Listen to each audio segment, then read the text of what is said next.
Aku terjerumus ke dunia hitam hingga akhirnya kembali ke jalan yang benar. Assalamualaikum sahabat Bunda. Semoga Allah selalu memberikan kesehatan dan kebahagiaan untuk kita semua. Buat sahabat Bunda yang sudah subscribe, semoga rezekinya dilancarkan ya. Amin ya robbal alamin.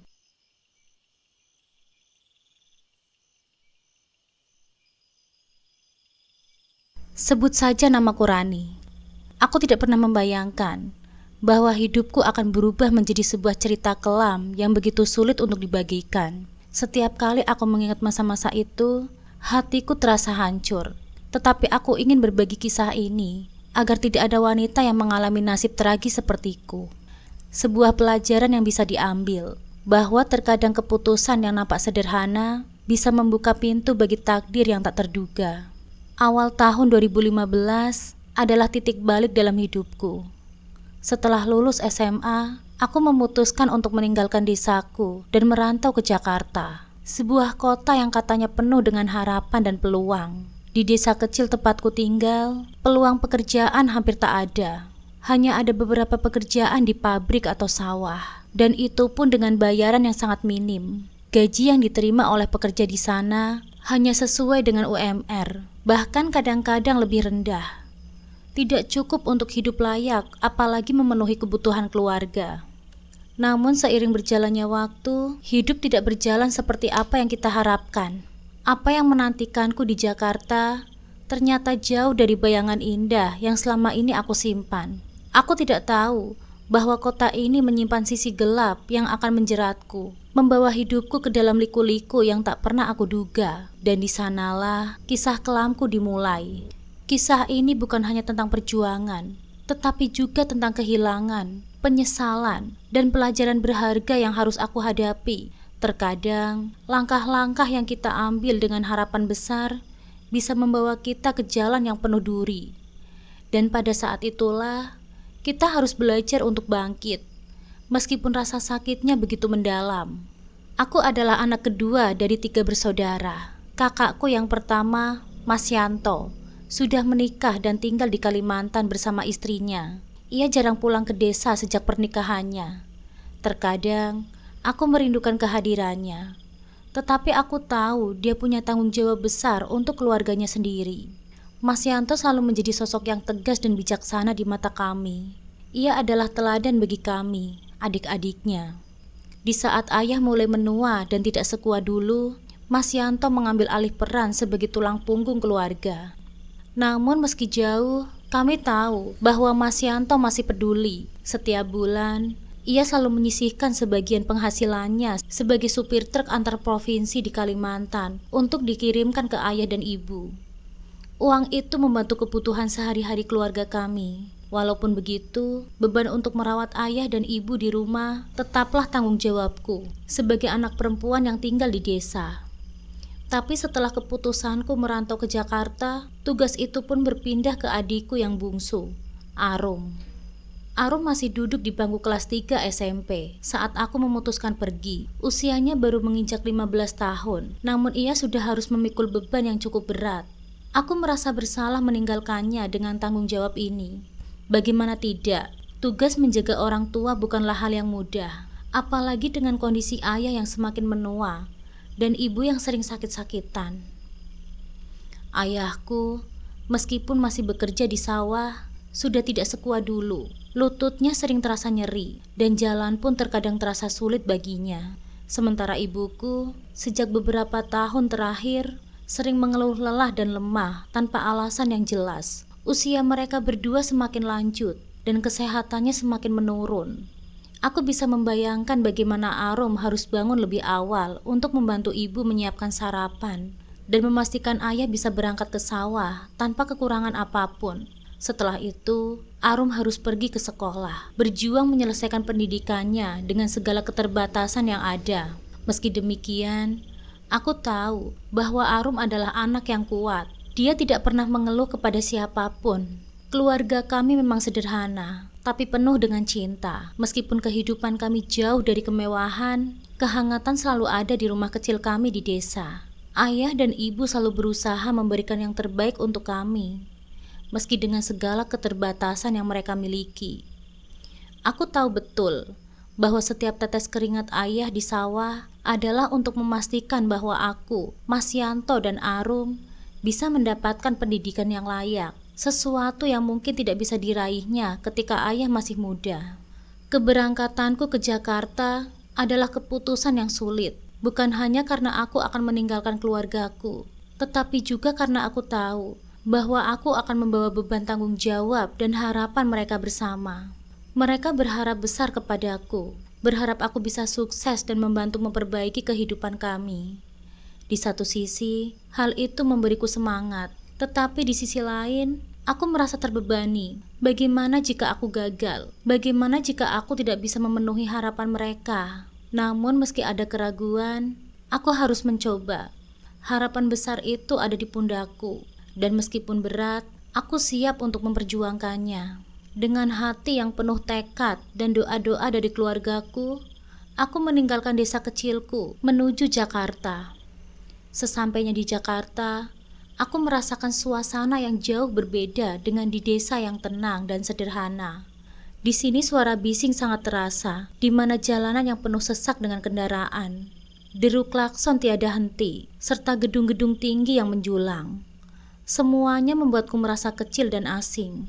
Aku sendiri tinggal sementara dengan seorang teman, Mira, yang sudah bekerja di sebuah toko baju di pusat perbelanjaan. Mira adalah teman satu sekolahku yang lebih dulu merantau ke Jakarta. Dia sudah terbiasa dengan kehidupan di kota besar, sementara aku masih mencoba menyesuaikan diri. Udah Ran, tenang aja, kamu juga nantinya bakal terbiasa kok. Lama-lama, kamu juga akan merasa bahwa Jakarta ini seperti rumahmu sendiri, kata Mira, mencoba menenangkanku ketika aku terlihat linglung menghadapi hiruk-pikuk kota. Namun seminggu berlalu dan aku mulai merasa putus asa. Mencari pekerjaan di Jakarta ternyata tidak semudah yang kubayangkan. Aku telah melamar ke berbagai tempat, toko, pabrik, hingga menjadi asisten rumah tangga. Namun belum ada yang menerimaku. Setiap kali pulang dengan tangan kosong, hatiku semakin gelisah. Aku mulai mempertanyakan keputusanku untuk merantau. Jakarta tidak seindah yang diceritakan oleh orang-orang. Rasanya seperti tenggelam dalam arus kota yang besar. Dengan banyaknya saingan yang sama-sama mencari pekerjaan, ketidakpastian ini mulai menggerogoti keyakinanku. Hingga aku hampir saja ingin kembali ke kampung halaman. Tetapi tepat ketika rasa putus asa mencapai puncaknya, nasib akhirnya berpihak padaku. Aku diterima bekerja di sebuah restoran kecil yang terletak di pinggir kota.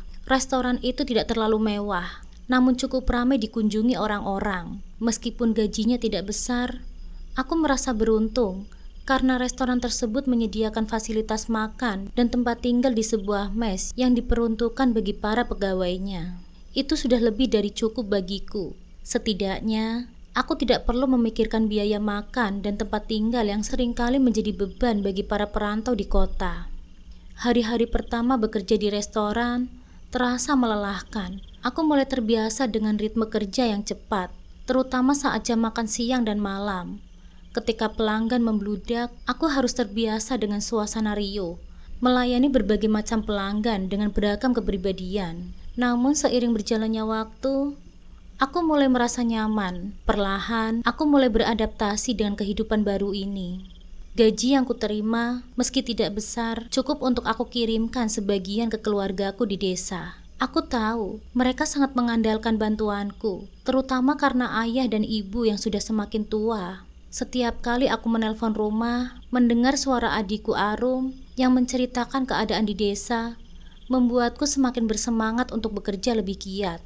Kebahagiaan mereka adalah motivasiku. Dalam benakku, aku selalu berkata, ini semua untuk mereka, aku harus kuat. Namun kehidupan di Jakarta tidak pernah semudah yang terlihat di permukaan. Di balik kenyamanan tempat tinggal dan pekerjaan, ada realita lain yang mulai menyapa. Kerasnya kehidupan kota besar, terutama dunia gemerlap malam, mulai memperlihatkan wajah aslinya. Mes tempatku tinggal memang sangat nyaman. Tetapi di sisi lain, lingkungan di sana cukup bebas. Tidak ada aturan yang ketat. Para penghuni mes bisa pulang kapan saja yang mereka mau. Dan tidak jarang beberapa di antaranya bahkan bermalam di luar. Aku sering mendengar suara tawa dan musik keras dari kamar tetangga yang pulang larut malam setelah menghabiskan waktu di klub atau di bar. Awalnya, aku tidak terlalu peduli. Aku hanya fokus pada pekerjaanku dan menghindari segala bentuk godaan yang bisa merusak konsentrasiku. Namun lama-kelamaan, ajakan dari teman-teman kerja untuk ikut bersenang-senang mulai datang. Mereka sering mengajak pergi setelah jam kerja selesai, menghabiskan waktu di kafe, karaoke, atau bahkan ke klub malam. "Rani, kamu mau sampai kapan kerja terus? Sesekali kamu harus santai juga dong. Menikmati hidup," kata salah satu temanku, Vina, yang sudah lebih lama bekerja di restoran itu. Vina adalah tipe orang yang mudah bergaul dan selalu tampak ceria. Dia sering menceritakan pengalamannya bersenang-senang di Jakarta, pergi ke berbagai tempat hiburan yang tidak pernah aku bayangkan sebelumnya. Awalnya, aku menolak ajakannya, namun kehidupan di Jakarta kadang membuat rasa kesepian menghampiriku. Teman-teman di restoran mulai memandangku sebagai sosok yang kaku dan tertutup. Hingga akhirnya, rasa penasaran dan tekanan sosial membuatku luluh.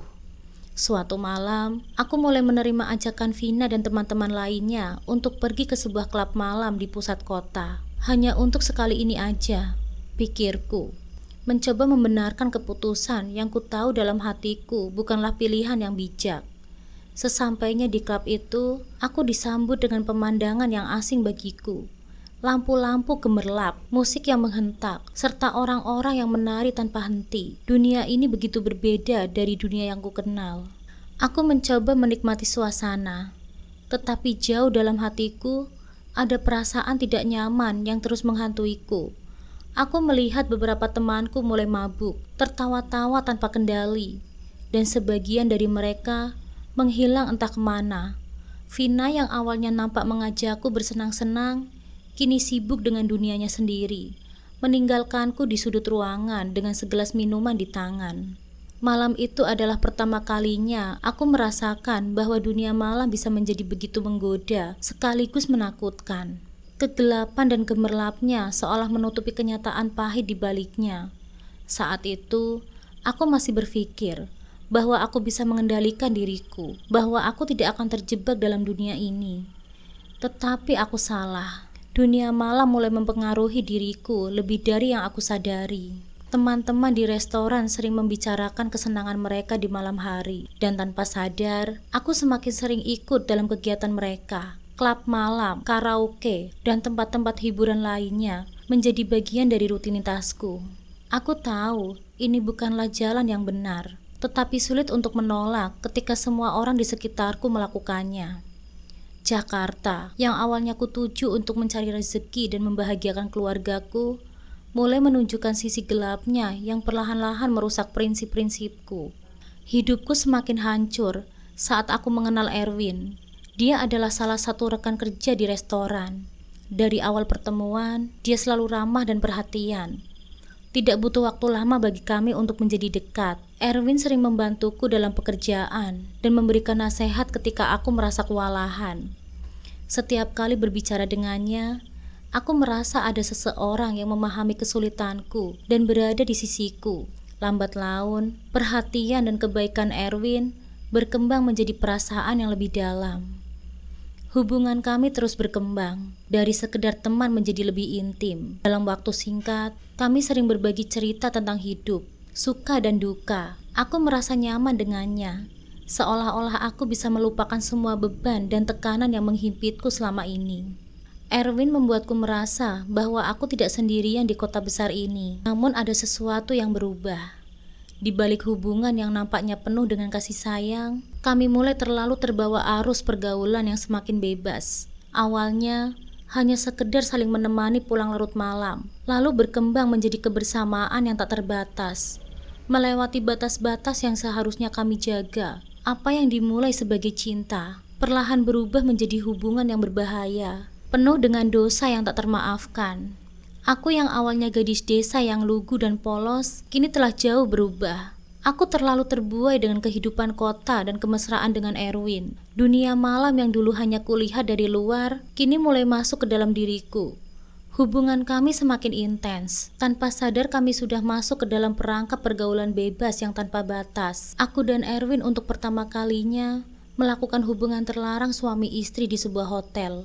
Aku saat itu tidak sadar dengan apa yang telah aku lakukan, karena saat itu kami asik berpesta minuman, hingga aku tak sadar sudah berada di dalam kamar hotel dengan kondisi yang hanya terbalut selimut bersama Erwin. Saat itu aku tak menyesali hal itu, karena aku melakukan atas dasar suka sama suka. Namun sebulan setelah kami mulai bersama, aku mulai merasakan sesuatu yang ganjal. Tubuhku sering terasa lelah, dan aku menyadari bahwa menstruasiku terlambat. Pada awalnya, aku mencoba menepis rasa khawatir itu, berpikir bahwa mungkin ini hanya karena stres atau perubahan lingkungan. Namun semakin hari perasaanku semakin tidak tenang. Setelah beberapa kali mencoba mengabaikan, akhirnya aku memberanikan diri untuk melakukan tes kehamilan. Aku duduk di kamar mandi mes, menatap alat tes kehamilan di tangan. Detik-detik menunggu hasilnya terasa sangat lama. Dan saat 2 garis merah muncul, hatiku langsung luruh. Aku hamil. Perasaan panik langsung menghantamku. Aku tidak tahu harus bagaimana. Pikiran tentang masa depanku, keluargaku di desa, dan bagaimana mereka akan bereaksi terhadap berita ini. Semuanya berputar di kepalaku. Air mataku jatuh tanpa bisa kutahan. Ketika akhirnya aku mengumpulkan keberanian untuk memberitahu Erwin, aku berharap dia akan memberikan dukungan dan solusi atas semua yang telah kami hadapi. Malam itu, dengan penuh kecemasan, aku memutuskan untuk mengajak Erwin bicara. "Win, aku hamil," kataku dengan suara bergetar. Ekspresi di wajahnya langsung berubah. Dari yang semula tenang dan santai, wajahnya mendadak tegang. Dia menatapku sejenak tanpa berkata-kata. Aku bisa melihat kepanikan di matanya, namun aku tidak siap dengan reaksi yang akan muncul berikutnya. "Apa?" Suaranya terdengar seperti bisikan kasar yang tertahan. "Kamu serius?" Aku mengangguk pelan, mencoba menahan air mataku yang sudah mulai menggenang di pelupuk mataku. "Iya, aku sudah tes dan hasilnya positif." Erwin berdiri dari tempat duduknya, mengusap wajahnya dengan kedua tangannya. Ia terlihat gusar, bingung, dan takut. Ini tidak mungkin, Rani. Aku gak siap. Aku gak bisa tanggung jawab." "Win, apa maksudmu, Win? Bukannya kamu sudah janji pada waktu itu akan menikahi aku kalau terjadi apa-apa?" Aku memohon dengan suara yang mulai tercekat. Namun Erwin tidak mendengarkanku. Dia langsung meninggalkanku begitu saja di sana, berjalan keluar dari mes dengan langkah yang cepat. Aku mencoba mengejarnya, tapi dia sudah menghilang di kegelapan malam. Pada saat itulah, aku tahu hidupku tidak akan pernah sama lagi. Keesokan harinya, ketika aku mencoba menghubunginya, semua kontaknya terputus. Nomor ponselnya tidak lagi aktif, dan dia tidak lagi muncul di tempat kerja. Erwin menghilang dari hidupku, meninggalkanku sendirian dengan beban yang begitu berat. Aku merasa hancur. Bagaimana bisa orang yang begitu kusayangi, yang telah menjalin hubungan denganku, meninggalkanku begitu saja dalam situasi seperti ini? Aku merasa tertipu dan dikhianati. Hidupku yang semula sudah mulai stabil, kini kembali berantakan. Aku tidak tahu harus bagaimana menghadapi kenyataan bahwa aku sekarang sendirian, hamil, dan tanpa dukungan dari Erwin atau siapapun. Setiap malam, aku menangis di kamar mes, memikirkan masa depan yang suram. Aku merasa kehilangan arah, tak tahu apa yang harus aku lakukan. Bayangan tentang keluargaku di desa terus menghantui pikiranku. Apa yang akan mereka katakan jika tahu aku hamil di luar nikah? Bagaimana aku bisa menjelaskan semua ini kepada mereka? Sementara itu, perutku semakin membesar, menjadi bukti dari hubungan terlarang yang telah kulalui. Di tengah keputusasaan, aku merasa sangat rapuh dan terisolasi. Semua rencana yang telah kubangun hancur berantakan. Masa depan yang dulu kulihat cerah di Jakarta, kini tenggelam dalam kegelapan. Dan aku, sekali lagi, harus menemukan cara untuk bangkit dari keterpurukan ini. Meskipun nampaknya tak ada jalan untuk keluar. Saat kehamilanku memasuki usia 3 bulan, hidupku terasa semakin berat. Tekanan mental dan emosional yang kurasakan begitu kuat. hingga aku mulai mempertimbangkan pilihan-pilihan yang tidak pernah kubayangkan sebelumnya. Di tengah keputusasaan ini, pikiran untuk menggugurkan kandungan sempat melintas di benakku. Rasanya dengan semua beban yang kupikul sendirian, menggugurkan bayi ini mungkin menjadi solusi tercepat untuk keluar dari mimpi buruk yang kurasakan. Namun di tengah gelapnya pikiranku, ada satu orang yang selalu berada di sisiku, Mira. Temanku sejak aku pertama kali datang ke Jakarta. Mira tidak hanya teman yang tidak hanya sekedar ada saat senang, tetapi juga dalam masa-masa sulit. Ketika aku dengan berat hati mengungkapkan niatku untuk mengakhiri kehamilan ini, Mira langsung memelukku dengan erat dan menangis bersamaku.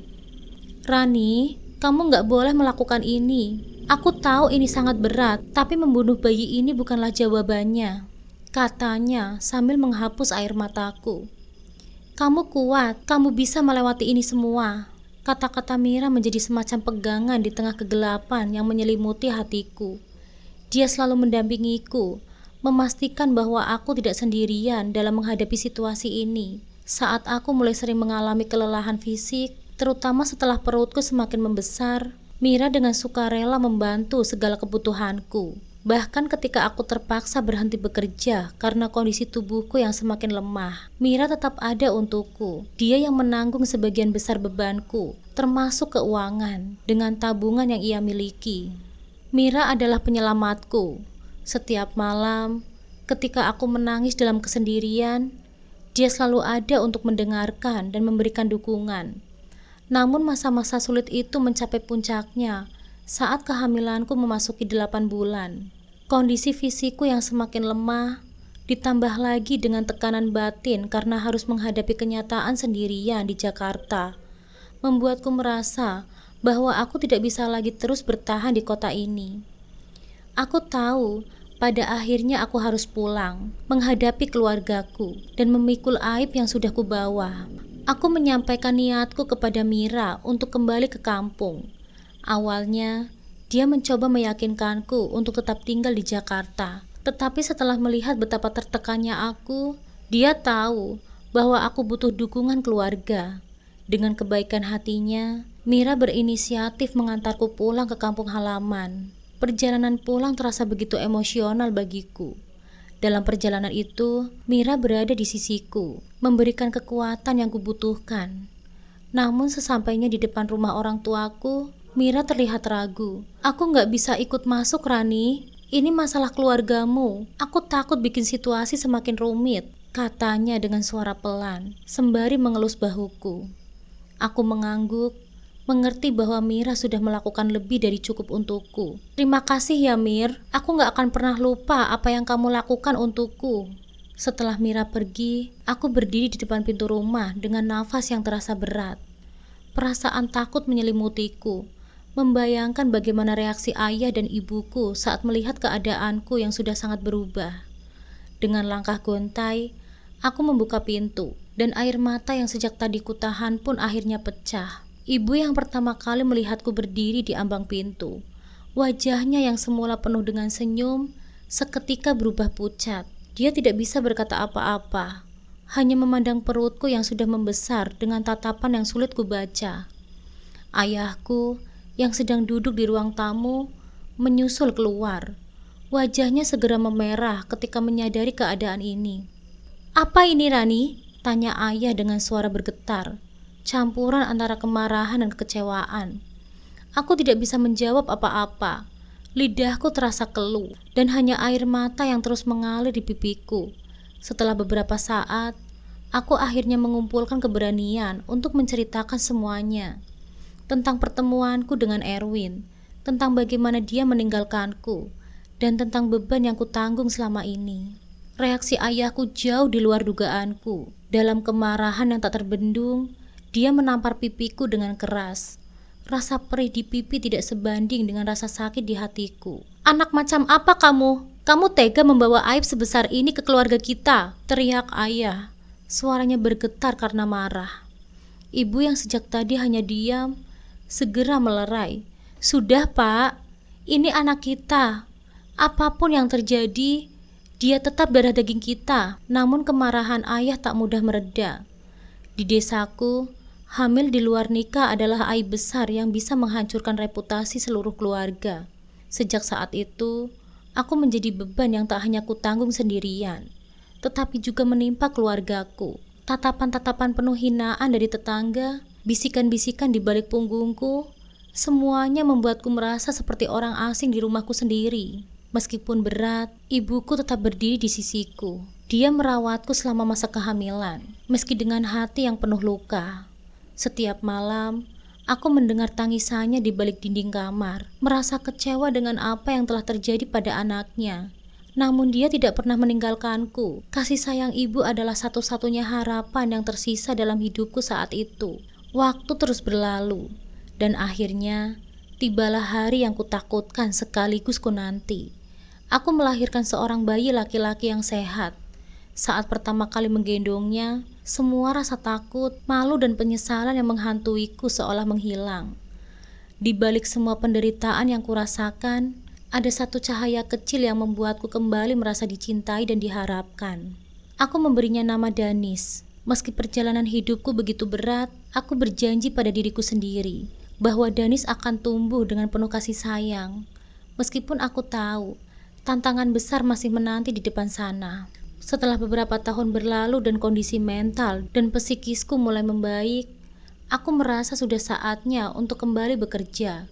Danis anakku yang kini berusia hampir 2 tahun sudah cukup besar untuk kutinggalkan dalam pengasuhan ibuku. Meskipun hatiku terasa berat meninggalkannya, aku tahu bahwa kehidupan harus terus berjalan.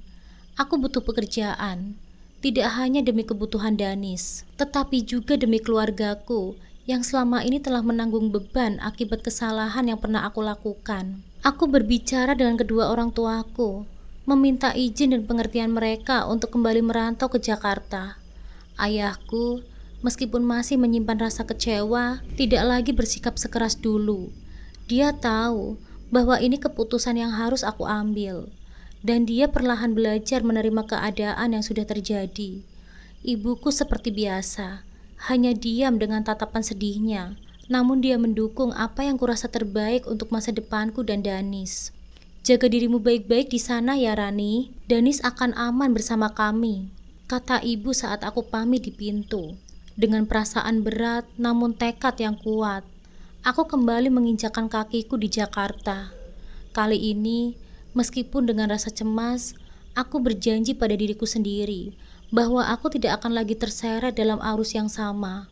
Kehidupanku mungkin telah berubah selamanya, namun aku ingin memberikan yang terbaik untuk Danis.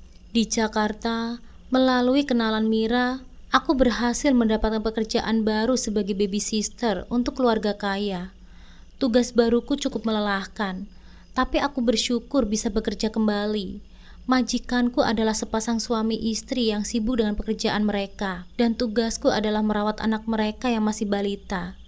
Pekerjaannya tidak mudah, tapi aku merasa lega karena lingkungannya jauh lebih baik dibandingkan dengan tempatku bekerja dulu.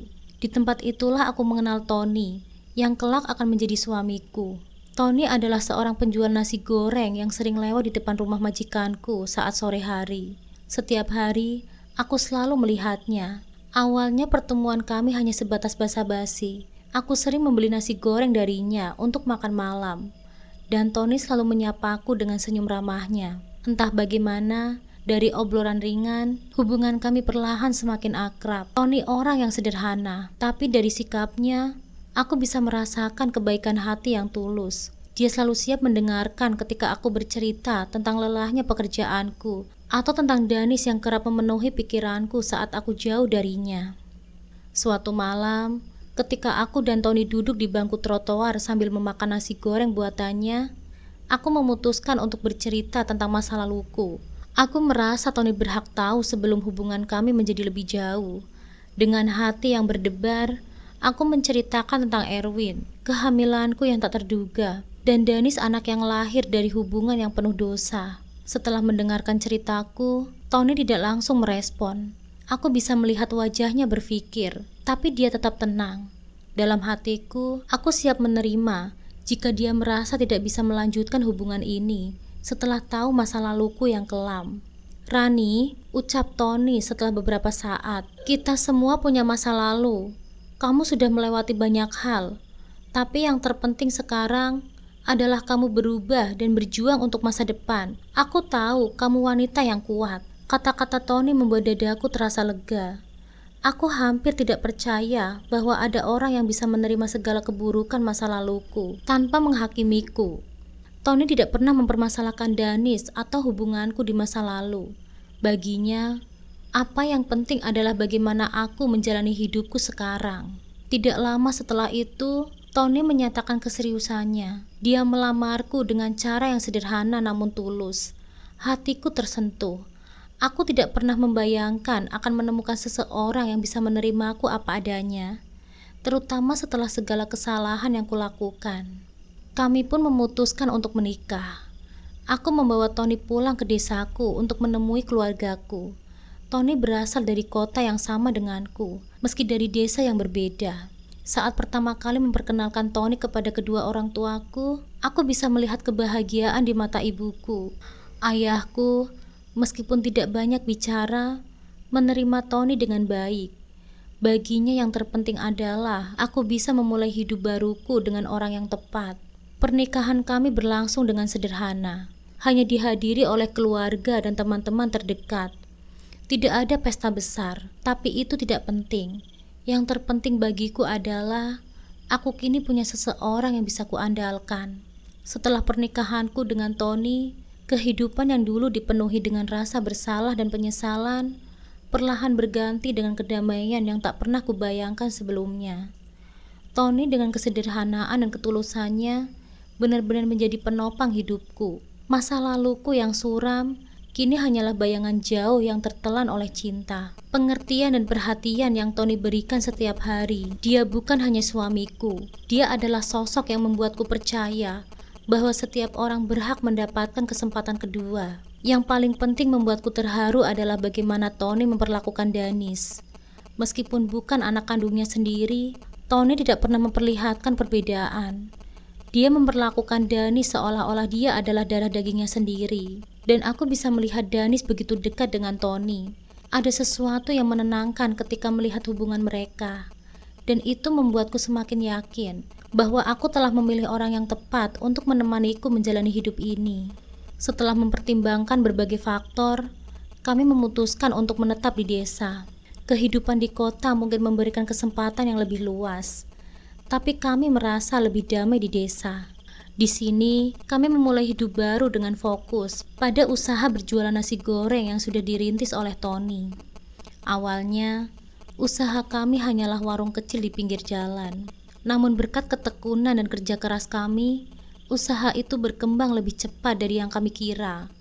Tony adalah sosok yang sangat ulet dan rajin.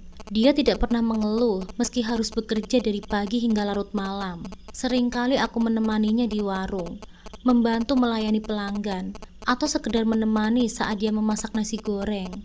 Usaha nasi goreng kami menjadi cukup populer di desa. Pelanggan yang datang tidak hanya dari sekitar desa, tetapi juga dari daerah lain. Mulut ke mulut adalah senjata ampuh, dan kualitas makanan yang kami tawarkan selalu menjadi prioritas. Tidak lama kemudian, kami bisa memperbesar warung kami dan bahkan memperkerjakan beberapa orang untuk membantu kami. Kehidupan kami tidak lagi seperti dulu. Kami bisa hidup dengan layak. Dan yang paling penting, kami hidup dengan bahagia. Setelah semua yang kulalui, kehidupan damai bersama Tony dan keluarga kecil kami adalah anugerah yang tidak ternilai. Aku juga telah melahirkan seorang anak dari buah cinta aku dan Tony. Seorang putri yang sangat cantik yang kami beri nama Amira. Kehadirannya melengkapi kebahagiaan kami dan membuat kehidupan terasa semakin berwarna. Melihat Danis dan Amira tumbuh bersama, hatiku dipenuhi dengan rasa syukur. Danis meskipun tahu bahwa Tony bukanlah ayah kandungnya, tetap menyayangi Tony seperti ayahnya sendiri. Sementara Amira selalu merasa nyaman di dekat Danis, yang kini sudah menginjak usia 5 tahun. Kehangatan dan kedekatan mereka sering membuatku terharu. Aku tahu bahwa keluargaku mungkin tidak sempurna, tapi cinta yang ada di antara kami membuat segalanya terasa utuh. Setiap sore, Setelah menutup warung, Tony dan aku akan duduk di depan rumah sambil menikmati pemandangan senja. Anak-anak kami bermain di halaman, tertawa riang tanpa beban.